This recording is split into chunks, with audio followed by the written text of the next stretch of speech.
কোনো জায়গায় যদি কোনো বাক্স ছিনতাই হয়, ওই পুলিং অফিসার থেকে শুরু করে প্রিজাইডিং অফিসার থেকে ওখানে আইন শৃঙ্খলা বাহিনী কারকে রেহাই দেওয়া হবে।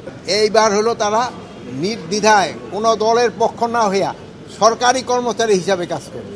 তারা কোনো পার্টির লেজুর হবে না, আর কাউরে কোনো তেল দিবে না, তারা নিরপেক্ষভাবে কাজ করবে।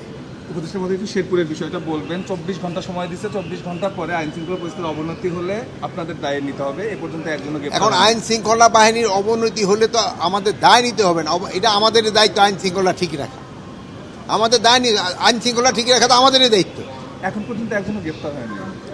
এখন হয়তো অনেক সময় তো গ্রেপ্তার হইতে সময় নেয়, বাট আমাদের তো চলতেছে, যারা এটার সাথে জড়িত তারা অবশ্যই গ্রেপ্তার হয়ে যায়। কালকে আইন শৃঙ্খলা বাহিনীর প্রত্যেক সদস্যরাই ছিল, প্রত্যেকটা ডিপার্টমেন্টের সদস্য ছিল, তারপরেও এই ঘটনাটা ঘটল। তবু যাদের সংখ্যা যে সময় এত বেশি ছিল, আর আপনারা যে সময় ভাইয়েরা মারামারি শুরু করে দেয়, সেই সময় আরেকজনের এসে থামানো কিন্তু একটু অসুবিধা হয়, বুঝতে পারছেন? কিন্তু আইন শৃঙ্খলা বাহিনীর সক্ষমতা নিয়ে প্রশ্ন হচ্ছে, কারণ সবাই ছিল, তারপরে আপনারা নিরাপত্তা দিতে পারলেন না নির্বাচনের দিন। এখানে হলো কি সক্ষমতা, আইন শৃঙ্খলা বাহিনীর সক্ষমতার কোনো অভাব নাই, কিন্তু আগে হলো কি যেমন ইভেন ভাইয়েরা যে সময় শুরু করে দেবেন, বাপেও কিন্তু কন্ট্রোল করতে পারেন অনেক সময়, অন্য সময় সব সময়, বাট ওই সময় আবার কন্ট্রোল করতে পারে না, কিছু পরিস্থিতি অন্য।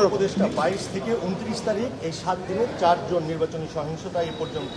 এটা শোনেন, এটা খুবই দুঃখজনক যে এই হওয়া, বাট এই নির্বাচনের আপনার আগের ইতিহাসগুলির সাথে যদি এইটা মিলান, তবে আপনি এটার একটা হয়তো উত্তর পাবেন। নির্বাচনের দিনও তো একই পরিস্থিতি তৈরি হতে পারে আপনাদের।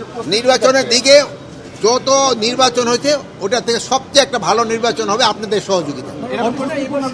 দপ্তর থেকে বলা হয়েছে প্রত্যেক একদম ইউনিয়ন পর্যন্ত অ্যাম্বুলেন্স রেডি রাখার জন্য, মেডিকেল টিম রেডি রাখার জন্য।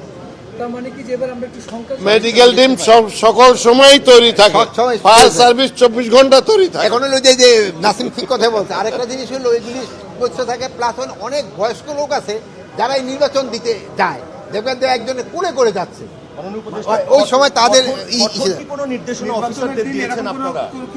এখানে কঠোর নির্দেশনা হলো কোনো জায়গায় যদি কোনো বাক্স ছিনতাই হয়, ওই পুলিং অফিসার থেকে শুরু করে প্রিজাইডিং অফিসার থেকে ওখানে আইন শৃঙ্খলা বাহিনী কারকে রেহাই দেওয়া হবে।